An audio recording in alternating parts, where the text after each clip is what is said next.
Hi guys, welcome back to the home and homestead. Today we'll be going over how we label our gardens so that we can identify what plants are where when we're ready to harvest and as they're growing.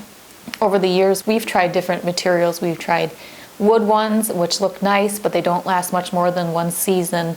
We've used metal ones, but then you're at the mercy of what that particular metal label has, and they do tend to rust. There may be blank ones that you can write on, but again, with the elements and such, they will rust. They don't last as long.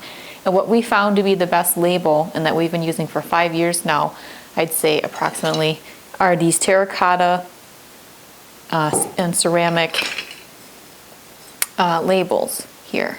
They're terracotta labels, and on one side there's a painted glazed finish, and then you can write on them with, I have a Rust-Oleum decorative paint pen, and you can write what you have on here. You can, do multiple plants if you have numerous plants in a single container. At the end of the year, you can use a magic eraser, and that cleans them off very nicely. So I've done that. I've prepped all of these and erased the names that were on them from their previous use, and I will probably be using this for the vegetable garden today. There are numerous types of peppers and tomatoes, and I wanted to put a stake next to each variety. I'll probably put the number of plants I have of each variety so that I remember, okay, these 4 are the super sweet 100s or whatever variety, and for future use to know which variety we preferred over a different one. So let's get started writing the names of plants on these labels. And then later I will show you how they look in the garden themselves. So there's 2 kinds. There's an oval kind and there's a stake kind. And this is one that broke, but it's still usable. So other than that, I find them very durable, and like I said, we've used them for probably about 5 years now, and we've been very happy with how they look and have held up over the years. So for the marker, the paint pen here, you just kind of shake it to activate the ink or the paint, and then you just use it just like you would a marker. And once it dries, it's semi-permanent, so the rain won't wash it away. And then, like I said before, you just use a magic eraser and that cleans it right off. And then I have little alcohol swabs that if I mess up when I'm writing this, that if you use an alcohol prep pad or little alcohol swab, that'll remove the paint that you write on there.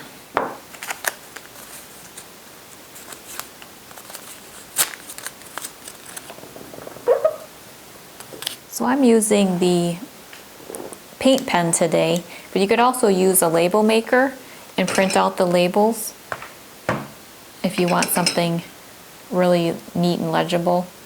That's just another option. Then you can just peel off the labels if you choose to do that route.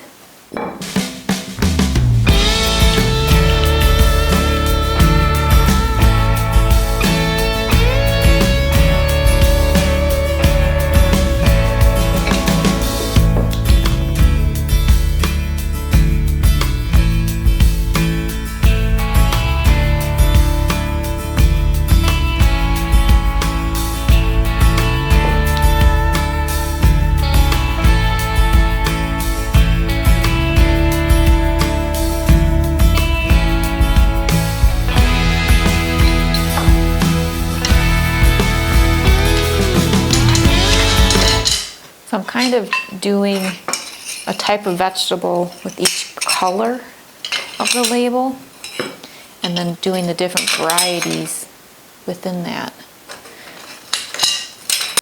So for the light blue, I did my peppers. The white, I did the different types of tomatoes. Then I also had a couple extra, so I did the green beans and the sweet peas. And then on the green here, this is another one that broke, but you totally use that again to stick that part in the ground. So for the green, I'll do the cucumbers.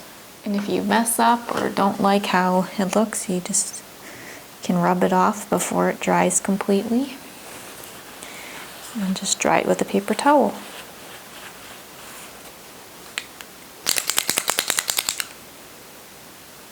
So I'm going to finish writing down the names on here. and we'll get these placed into the garden. If you're interested in this type of a label for use in your vegetable garden or herb garden or container planters, I'll try to provide links for them below in the description box so you can purchase something like this for yourself. I'll also include the paint pen and label maker.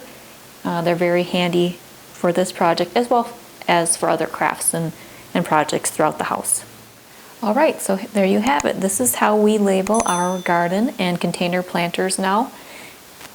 Stay tuned and watch for upcoming videos on garden updates and see these labels in place in our vegetable garden and container planters. If you're new to the channel, please consider subscribing. If you enjoy the video, please give it a thumbs up. See you next time. Take care.